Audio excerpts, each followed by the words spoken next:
Welcome. I'm Dr. Bob Wright, and I'm thrilled to introduce you to Sadhvi Bhagawati Saraswati, one of the preeminent spiritual teachers in India and in the world. And we're talking tonight about her book, Hollywood to the Himalayas, A Journey of Healing and Transformation. So beautiful to be together. So beautiful to be together with you and at this beautiful time and with all of our community from across the country, across the world. It's beautiful. And I am excited to tell people about the array of things that you do. The first time that I met Sadhvi Bhagawati Saraswati, she was juggling hundreds and hundreds of people with grace and welcoming and seva, because her spiritual path is one of service. Unlike some spiritual sannyas who want to withdraw from the world and bliss out with the divine, her bliss is serving others, serving women and children, serving the rivers. She's the Secretary General of the Global Interfaith Alliance. She's the president of the Divine Shakti Foundation, serving women and children. She's noted for her committee work with the United Nations and the World Bank, the Transformational Leadership Council. She's the author of 4 books, and I'm particularly excited to have you learn about her inspirational journey and the dedication that has brought her through childhood challenges and traumas to spiritual realization. But first of all, what's a nice Jewish girl from Stanford like you doing here in saffron robes? So it's been really a journey of grace, and it's interesting. We speak Hollywood to the Himalayas, the title of the book, the arc of the journey of my life. And as I sit here with you this evening in Barbara's books, here in Chicago, we've gone Hollywood to the Himalayas, into Chicago, into Barbara's books. And that arc from the childhood, the life in which I was raised, which, as the book's title implies, was in Hollywood. I grew up in Los Angeles, quite literally in Hollywood, amidst that world of glamour, that world of opportunity, that world of privilege, that world in which we really had all of that, which most of us are told is what we need in order to be happy. A lot of money, a lot of opportunity, a great education, to wear the right clothes and go to the right parties and know the right people and get the right titles and degrees. And I did that. I graduated from Stanford University. I was in the midst of getting my PhD in psychology. And yet, while on the outside, everything was perfect, on the inside, I was suffering. And I was suffering because, well, in my mind, it was because of that which had happened to me earlier in childhood, the struggles, the challenges, the pain, the trauma. And of course, the way that I, as so many of us do, had tried to alleviate that pain and suffering through reaching out to something outside of me. Mm-hmm. drugs, alcohol, food, sex, shopping, gambling, whatever it may be, whatever our soft or hard addiction of choice might be, to alleviate that pain of that moment. And that's exactly what I did. The dilemma, of course, as anyone who's tried to make themselves feel better through drugs or alcohol or food or shopping or sex or gambling knows, is it doesn't work. It actually makes things worse. But I was 25 by that point, and I knew it wasn't working, but I didn't know what to do or where to go. And I had actually reached a point where I was successfully managing my pain, managing my difficulties, which really in this world is what so many of us are told is our highest and best option. Yeah, you'd lived the American dream. Exactly. You'd gotten married, and your husband was on a spiritual quest to India, and you liked Indian food, so you decided, what the heck, I'm going to go with him to India. And it's so beautifully told here that you had discovered Parmarth Nikitan, and you had begun to taste the beauty of Mother Ganga. However, you and your husband were about to go up into the Himalayas, and as you were leaving Parmarth Nikitan.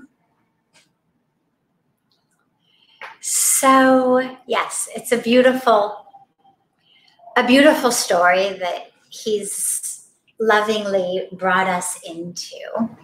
I'll make that bridge for those listening who haven't read the book and who don't know the story.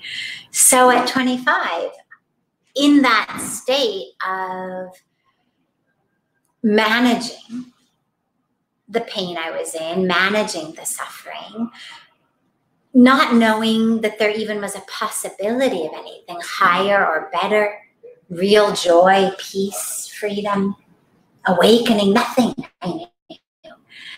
I agreed to go to India, as you said, because my husband was on a spiritual quest. He wanted to go. I was the strict vegetarian and agreed to go.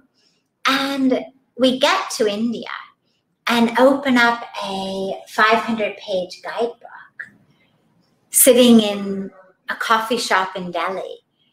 And the guidebook said Rishikesh. I mean, it said a lot of things, but the page I opened it to said Rishikesh. And this, of course, was 1996, so it was pre-Google time. And Rishikesh sounded beautiful. It was mountains. It was a river. I didn't know the mountains were holy. I didn't know the river was holy. But it sounded like a beautiful place. It was close to Delhi. It was easy to get to.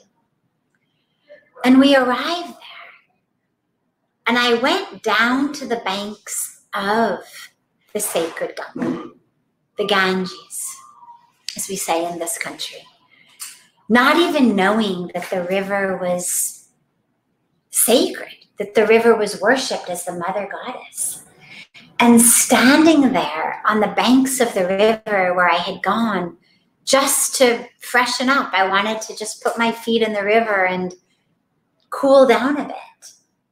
As I stood there, I had the most extraordinary experience of oneness and connection with all of creation, with the divine, with the creator, with the creation, with everyone and everything. And I experienced this perfection, an infinity, an expansion of myself. I, who had always thought there was something critically wrong with me, that I was just not good enough, that I just wasn't worthy enough. Suddenly, here I've had this experience, unasked for, unanticipated. I was not on a spiritual quest. I didn't even know it was something that was available and accessible to me, something I was worthy of. And I had this experience of absolute perfection of myself, my capital S self, and of the universe and of my place in the universe. And I burst into tears. And I knew that that was where I needed to be. That was where I needed to stay. And it was so amazing, Bob, because I had never had any experience like that in my life, any experience of an inner knowing like that. But there it was. And then I found Paramarth Nikathan, as you mentioned, the ashram that I now live in. I found it because originally it was just this beautiful, clean pathway from the hotel we were staying in down to the banks of the Ganga. So much nicer than the alleyway that, originally the hotel guy had sent me down. And this ashram, Paramarth Nikathan, was just so beautiful. So I started using it as just this pathway to go back and forth between the hotel and the sacred river. And I was walking through the ashram one day, and I heard a voice. And the voice said, "You must stay here." I was a scientist. I wasn't a mystic. I didn't hear voices. But there it was. And I was just about to ignore it. I ignored it already. And then I heard it again. And I was just about to ignore it the second time. And it was this very loud, very clear voice that said, "You must stay here." And I was just about to ignore it again when I remembered that on the airplane to India, I had taken this vow because my trip to India made no sense in my mind. Husband was on a spiritual quest. I wasn't. I got great vegetarian food on my corner. There was no need to travel across the world for vegetarian food or even vegetarian Indian food. There was a great Indian vegetarian restaurant right on our corner. And on the plane, I said to myself, this makes no sense. Why am I going across the world to a place that I know nothing about, have no interest in being in, just because he wants to go and I can get vegetarian food? And so I had taken a vow on the plane that I would keep my heart open, that there must be a reason I was going that I wasn't aware of. So when I heard the voice for the second time, standing in Paramarth Nikathan, I remembered my vow. And I looked up and I see a sign that says office. And I went in and told them I wanted to stay. And that began my connection with the ashram. But I wasn't allowed to stay yet. I had to wait. I had to wait until the head of the ashram came back. It's a very, very revered, respected, traditional lineage within the Hindu tradition. In those days, 25 years ago, you couldn't just, as a single female, wander in off the road and say, I want to stay. Now you could, but 25 years ago you couldn't. And so I needed the permission of the head, the president, to stay. What I didn't realize was that this president was this extraordinary enlightened master, this enlightened being. In my mind, I was waiting for a guy with a suit and tie and, a briefcase who was going to kind of review my file. The president. Exactly. And either stamp like, yes, give her a room, or no, send her on her way. And he didn't come and he didn't come. It turned out he was in America, actually, on an important project for the Encyclopedia of Hinduism. But I decided, okay, let's go to the mountains, as you said. And so we decided we were going to head to the mountains the next day. And then he came. And I met him. And it was the most extraordinarily beautiful, profound meeting I had ever had in my life, because I knew, I could feel that this being in whose presence I was so different from any being in whose presence I had ever been. And the vastness of the love and the truth was just boundless. And he said, welcome home. This is your home. You can stay anytime you want. He said, no problem. You can go to the mountains if you want, and come back whenever you want. No problem. I'll tell them to give you a room. And I thought, okay, we're going to go to the mountains and let's see what happens when we come back. And I'm walking. This is now that moment that you just asked about. I'm walking to leave the ashram. And my feet literally get glued to the ground of the ashram. I cannot walk out of the ashram. And actually, you know what? Give me the book. I'll take a moment and read for people, because I know we're supposed to be doing a reading as well. So in addition to a telling, we're supposed to be doing a reading. So I turned and walked toward the iron pump, the iron water pump in the center of the ashram complex, midpoint between the small road in front alongside the Ganga River and the small road in back that connects the back gates of the ashrams lining this stretch of Swarg Ashram village. I turned right at the water pump to head back to our hotel, where I would tell Jim the great news of what had happened. We could stay here after our trip to the mountains. He was looking for a guru, and fortuitously, I had found one for both of us. But the moment my body turned right, I couldn't take another step. My feet were stuck to the ground. I looked down. Had I stepped in something? Indian chewing gum that welded my bare feet to the concrete pathway?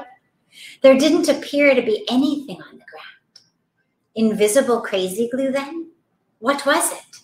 Something was holding my feet to the ground. They wouldn't come up no matter how hard I contracted my leg muscles to raise them. I scrunched my toes to see if I could feel something on the ground, but it felt just the way the concrete always feels, warm and smooth. Certainly not like chewing gum or crazy glue. Oh my God, I realized I've contracted some horrible disease. One of my vaccinations didn't work, and I've lost the use of my legs. I must have polio or tetanus or Ebola or some other disorder that is slowly eating away my muscles and my nerves. Oh God, please help me. As I flailed my arms, trying unsuccessfully to extricate my feet from the ground, a wave of calmness suddenly washed over me. And as the wave descended, it drew the energy from my eyes, which had widened in fear, and down into my abdomen. After a few breaths, I calmly realized that fatal illnesses probably don't come on like this. Suddenly, with no pain, no other symptoms, no warning, no infection or fever.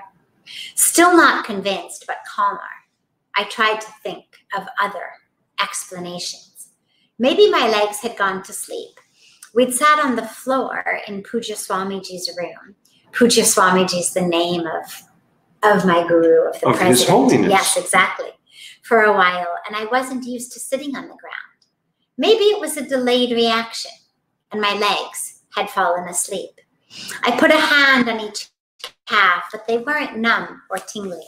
No pins and needles. They were not asleep. A small crowd was gathering around me. Being white was unusual, and I had found myself being stared at frequently during our days in Delhi. Now, however, I was not only white, but I was also flailing my arms in the middle of the courtyard like an airplane trying to take off. At that moment, a group of children came racing ashram pathway. Many of the ashram workers live in rooms around a courtyard in the gardens, and most have children who, of course, run and play. They were playing an Indian version of tag and raced each other at high speed. Instinctively, I stepped backward to prevent being knocked over. The children passed, and I realized I'm free. I just moved backward. My feet aren't glued to the ground anymore. I turned again toward the back gate to make my way out of the ashram. And again, my feet were stuck. I could not contract a single muscle. I just moved backward, I thought. I definitely did. For some inexplicable reason, I could walk backwards only. If someone had told me that I would contract an illness whereby I was restricted to backward motion, I would have laughed at the sheer idiocy of it. Your brain works or it doesn't. Your muscles work or they don't. But with my feet still seemingly glued to the floor, as I had no other option, I swung around and shifted my weight so that I now faced Puja Swamiji's area with my back to the ashram's back gate and the hotel just past it. I'll just walk out of this ashram backwards, I thought. Not at all distressed at the idea, and actually feeling proud at having successfully diagnosed my weird Indian ailment. But no, as I leaned back and tried to pick up my feet to follow the rest of my body, they wouldn't come. The crowd around me was growing, and I tried to ignore them. I had to figure this out. I had tried, feet first facing forward and then facing backward, to walk out the ashram gates, and my legs wouldn't move. I could not walk out of the ashram. However, I'd been able to walk backward when the children raced by. There was only one possible explanation. It was not the direction of my body that mattered. It was the direction I tried to move. I could move toward Swamiji's room, but I couldn't walk out of the ashram. As my eyes filled with tears, I tested my new hypothesis. I was already facing his room. Could I walk forward then? I lifted my right leg easily, and the left just as easily. As though walking on the beach in footsteps already imprinted in the sand, I walked back toward his meeting room. I entered the room and realized that only a few minutes, perhaps 5 or 7, had passed since I left it for the first time. Suddenly, gently, he lifted his gaze from the family he was sitting with to me, standing by the door. I think, I began slowly, I think I am supposed to stay now, I told him. How sweet. And this is the beginning. That was the beginning. That was 25 years ago in September. And so many beautiful experiences since. However, there were other vows you made. Yes. Such as you were never going to edit or even read the Encyclopedia of Hinduism. Yes. I didn't vow that I wouldn't read it or edit it. What I had vowed was, it was this enormous project. My guru is someone who, his mantra is yes. And he takes whatever the universe sends him as sent by God. Uh-huh. So a tsunami hit South India. Yeah, we're going to be there. We've never worked in the southern tip, the southern coast of India before. No problem. We're going to go and we're going to rebuild villages and set up kitchens and do massive, massive disaster relief work. Of course. There's no ashrams or rest houses or medical clinics on the path to the sacred mountain of Mount Kailash, the lake of Lake Mansarovar in Tibet, a very, very sacred pilgrimage area that people go to at high altitude, owned in China now. No problem, he says. We're going to build something. And we did, 3 of them, in fact. So he is someone who, whatever lands in his lap, he takes it as the divine has sent it. So with regard to the encyclopedia, he had taken... Well, hang on just a second. 3 of the highest blank in the world. 3 of the highest ashrams. Ashrams with the highest toilets in the world. Yes. Because hygiene is very important to him. So, yes, a separate point, but very, very important. The water, sanitation, and hygiene, when you were introducing me and you mentioned that I'm Secretary General of the Global Interfaith WASH Alliance. Well, WASH stands for Water, Sanitation, and Hygiene. And he has been deeply, deeply committed to protection and preservation of the sacred rivers of India since even before I knew him, I mean, from his childhood. And then slowly, the emphasis on sanitation and hygiene became something that became a very great passion, because we learned how many people suffer and die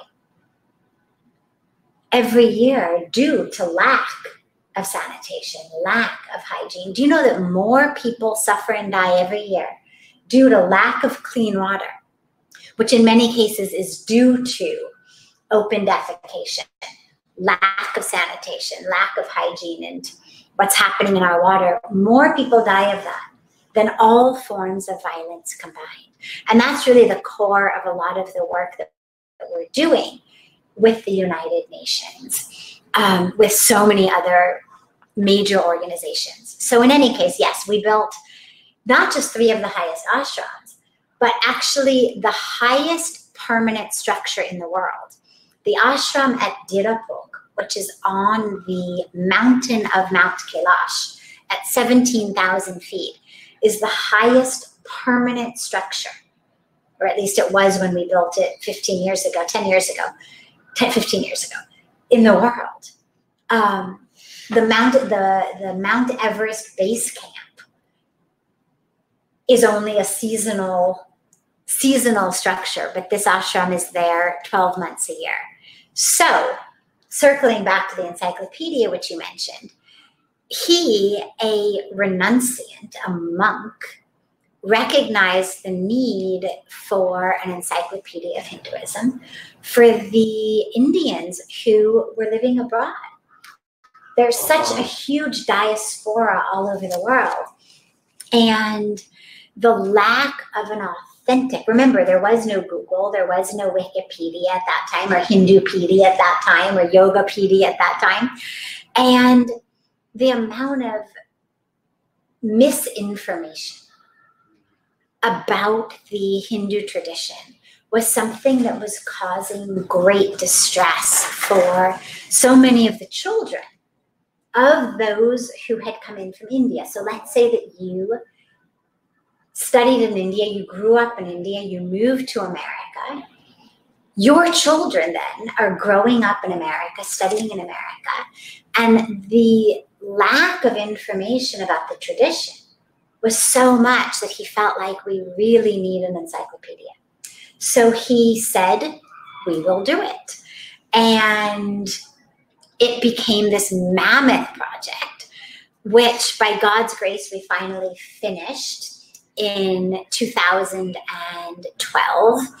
And it was finally 11 volumes of about 600 pages each. The very first encyclopedia of Hinduism in the world, which was launched by of India in a huge event, then the Vice President of India in another huge event, then the Prime Minister of Great Britain in London in another huge event. But the reason that I had said in the beginning, I don't want to touch this, was it was huge. 10,000 entries, more than 1,000 scholars, at a time when people were functioning with fax machines and carbon paper. People weren't on the internet. And it was so overwhelming. And so in the beginning, they had said, oh, this is great. She's here. She can edit. She can work. And I looked at the scope of this project and said, I can't do this. There is no way And yet the law of karma is such that fast forward 10 years later, I ended up actually having the great blessing of serving as the managing editor of it. It, of course, was much, much closer to being finished by the time it got in my hands than it had been 10 years earlier, with so many scholars working all over the world. So karma has a way of coming back and saying, this is what you are supposed to do, whether you think it's what you want to do or not. And that's when you really learn what your dharma is. You know, you mentioned about service.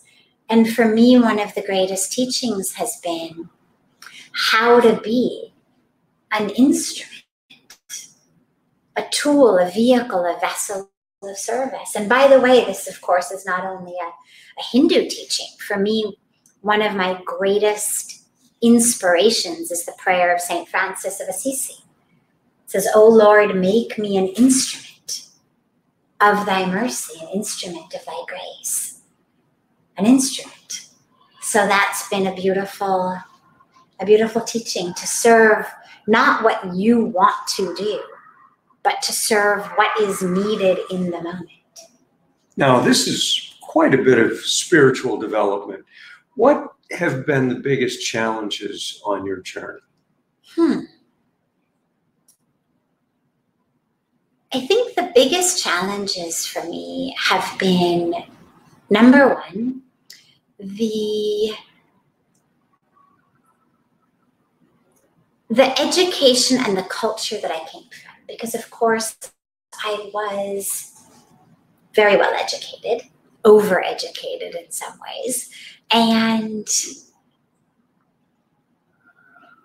that carries with it a sense of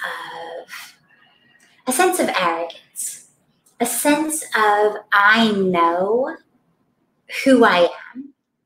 I know what I need. I know what's right. And for example, in terms of dealing with my pain and my suffering, that which I needed healing and transformation from, as the subtitle of a journey of healing and transformation. Well, as I walked into India carrying the pain, carrying the suffering, carrying the struggle, I thought I knew what I needed, which was the therapy I was in, the processes I was undergoing, all of this, the people I was working with to heal from that. And when Puja Swamiji said to me, let it go, let it go, give it to the river. Give your pain, give your anger, give that which you're holding on to the river. I thought it was very sweet, but I thought it was obviously not going to work. And there was a sense of arrogance in the system that I had been schooled in about who I was. I was my body, I was my history, I was my identity, I was my struggles, I was my pain, I was my addictions, I was my family drama, that was who I am. And that was a huge obstacle, because we can't be free until we let go of who we think we are. And being able to even open my heart and my mind to the possibility that what this incredible spiritual master had just suggested to me was not impossible, but actually might be something that had great depth. Just to open myself to that possibility was huge. And to actually be able to do it, to let it go. I'll read you from that sharing of it, because most of us move through the world holding on to our pain. We hold on to our identities, we hold on to our suffering, we hold on to our history. And we think that that's who we are. And one of the greatest lessons that I was given, blessings I was given, was freedom from that challenge, freedom from being stuck. So it begins with me asking Pujya Swamiji, my guru, about fear. I whispered, fear runs my life.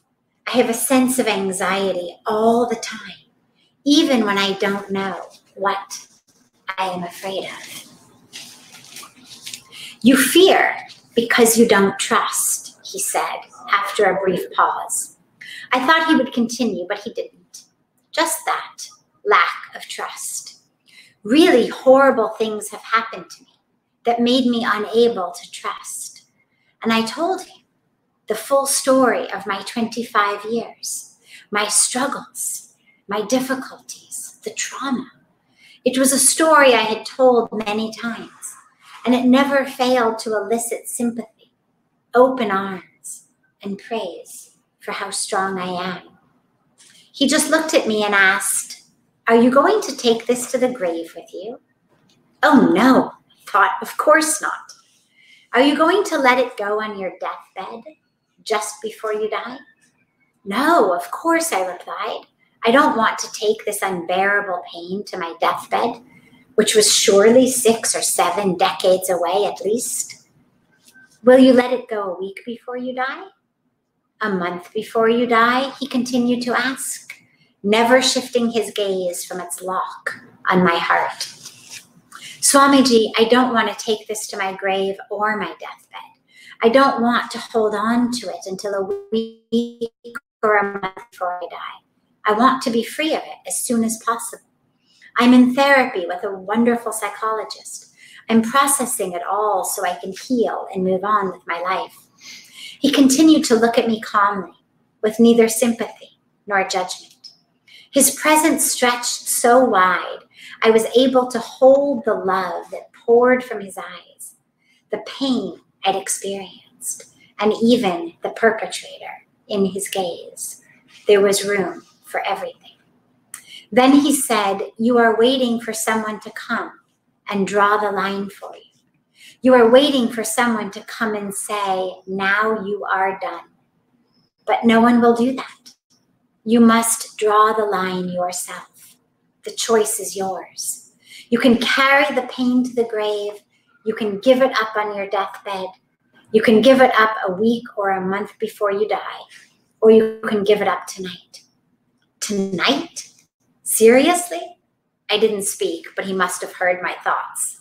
Yes, tonight, he said. We have a beautiful ceremony at sunset called the Arati. I will tell the priest to give you the oil lamp so you can pray with it. Then go to the Ganga River and give her your pain. Take her water in your hands and give it all to her. Just give it to the river. If you give it, she will take it. He patted me gently on the head as he stood and walked out of the room. Only as the door clicked shut behind me did I remember to bow. Just give it to the river, I wrote over and over in my journal, smiling as I replayed in my mind his touching yet nonsensical instructions. Fortunately, I was being treated by doctors and psychologists who knew what to do. Abreactive therapy, extended trance-like regressions, behavior modification techniques, and the passage of time. These were the answers to my problems. I wasn't about to rely on a river to wash them away. Afternoon became evening, and I sat on the cool marble steps lining the banks of the flowing Ganga River. As the final rays of light danced on the waters, the sound of Vedic mantras filled my ears. I stopped giggling long enough to remember my vow from the airplane, to keep my heart open or leave India. To mock an instruction as seemingly useless as the one I had received today might be breaking my vow at the moment it was most needed, particularly as it had come from the mouth of someone revered as an enlightened master, particularly as my breath had stopped when he said it, particularly as I felt more comfortable and more at home in my own skin while sitting in his presence than I had ever felt before. During the evening light ceremony, called the Arati, I allowed myself to be swept away by the song, the music, the chanting. After the ceremony, as the guests began to disperse, I walked calf deep into the river. The moon rose over the mountains and glistened on the surface of the water. I entered a silence so deep, it was a place in itself, wrapping me in its arms, in that place of silence. I bent down into the water and carried out Swamiji's instructions. I cupped the river water in my hands and offered all my pain, all my tears, and all my fear into the water I held in my two hands. You must forgive, Swamiji had said. Give your anger and your grudges to the water and then pour it back into the river. I stood up to my knees in Mother Ganga until the moon was directly overhead, all the while calling forth every image that had ever caused me pain, that had caused me to dissociate. I recalled countless images that had formed this background of my life. Then, in the midst of these images, I saw him from this place of imperturbable silence, and I saw not a monster, but a troubled man who had made mistakes. I saw a man now far away who could no longer harm me, whose life was just as haunted by these choices as mine. And I saw a man who loved me despite his inability to express it. I saw a man I could forgive. Tears mixed with the water in my hands, and I prayed and cried and prayed and cried, all in silence. They were tears not of yesterday, but of today. Tears of release rather than terror, knowing I needed to embrace what is rather than what might have been. I called his image to mind again, stared deeply into his eyes and said, I forgive you. Then I let the water pour from my hands back into the river. Take the pain, I prayed. I give it all to you. And amazingly, as you know, because you know me and you know the story, it worked. Not only because of the sacred magic of Mother Ganga. It's not about the river reaching into me and wresting it from me, but it's about that willingness to embrace the possibility of freedom, to embrace the possibility that I might not be the one who is the victim of this, suffering from that, having this pain, that trouble. And in that moment, united with this sacred river, I knew that that was no longer who I was, and that who I was divine and infinite and free. What a beautiful story of trust and life and letting go and choosing the divine. Yes.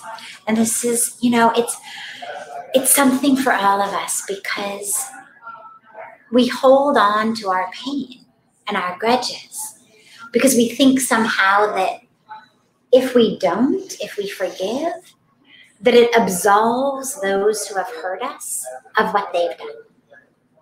And that for me has been one of the core lessons that I've learned, is we don't forgive because what someone did was okay. We forgive because we deserve to be free. And that willingness to to take the responsibility for your own freedom has been one of the greatest lessons for me. How beautiful. Absolutely beautiful. Now, I'm wondering if we have people that would be interested in asking some questions, because I know that there are a lot of questions that people have about what it's like being a woman spiritual teacher in what's often thought of as a men's society. Yes. So I'll answer that first, and then we'll go to other questions that we have. It's been a challenge. It's absolutely been a challenge, as every woman in a world that is mostly a world of men knows. And whether it's in a business, whether it's in a profession, whether it's in a hobby, whatever it may be in my case, my life, the life of the world of religion, and especially religion in India, and especially the tradition, the lineage, the order of sannyas, of the monastic tradition. It's been absolutely a challenge. And it's also been a great blessing, because it's enabled me to find a spaciousness within myself that embraces the love and the reverence I have for the tradition, for the male leaders who continue to uphold a system in which it's basically a man's world, to hold the love and the reverence for them and for the tradition that enables them to keep perpetuating this distinction and separation, but also simultaneously to love and revere the very female body that I have been so blessed to come into this world in. And for it not to be an either or. Neither is it a rebellion of, I hate you all, you're wrong, this is wrong, I'm going to dismantle the system, which would be not only absurd, but it would be tragic, because the tradition has a lot of parts to it. And the fact that it's a man's world is only one tiny part of it. And the tradition is one of such extraordinary wisdom and insight and truth. And it's not, interestingly, a man's world even in the actual scriptural traditions. The religion, the spiritual lineage is actually rooted in worship of the divine feminine. It's one of the only traditions I know of, the only one I can think of, that actually dedicates so much time and energy to worship of the divine feminine, of the mother goddess. That whenever we pray, it's always the feminine first, the masculine after. Doesn't Kali stand on Shiva's head? She does. And we worship that, right? So exactly. Not only are we worshiping the mother goddesses who bring wisdom and love and prosperity, but we worship the mother goddess who is this powerhouse for Shakti, who literally stands on Shiva's head. But that aspect of within the society, within the actual on the ground religion, you can say, is just a tiny, tiny, tiny piece of this extraordinary tradition. So to try to fight it, A, makes no sense and would be incredibly futile. To fight it in that way, I'll come to how we're working with it, but to fight it in the aggressive, it's wrong, I hate it, we have to change it way, would be not only futile, but it would be... Would give it power. It would give it power, and it would be horrendous. Mm-hmm. Because it would disparage one of the most truth-filled, insight-filled, wisdom-filled, divinity-filled traditions in the entire history of the world. So simultaneously, though, to feel like, oh God, I wish I had been born a boy. I wish that I had, that I weren't a woman, would be simultaneously to disparage this extraordinary and exquisite creation of womanhood. And yet that's where most of us go, is either, well, that's right, at which point I'm wrong, or I'm right, at which point that's wrong. And for me, the beautiful opportunity has been to create this spaciousness of love and reverence for the entire tradition, as well as those who uphold every part of it, including the kind of man's world part of it, while simultaneously loving and revering and appreciating and being so grateful for this female body. And along with that, of course, we are working to do whatever is possible from the inside to create more space for women. My guru is an amazing, amazing leader and champion of this. He's always bringing women forward, always reminding everyone of the importance of seeing the divine feminine, the mother goddess, in the form of all of the women in our lives. So it's changing. It's changing slowly, slowly, slowly. But yeah, it's definitely been a challenge. And it's been a beautiful challenge to hold that love of the divine feminine in this form, even sitting, on a stage amidst 100 men, and to not feel what I know a lot of women feel in situations like that. We began with you being enfolded by the Mother Ganga. Yes. And it seems to me that she rejects nobody or anything. Absolutely. And exactly. We're completing with you being like the mother, enfolding, embracing, and including.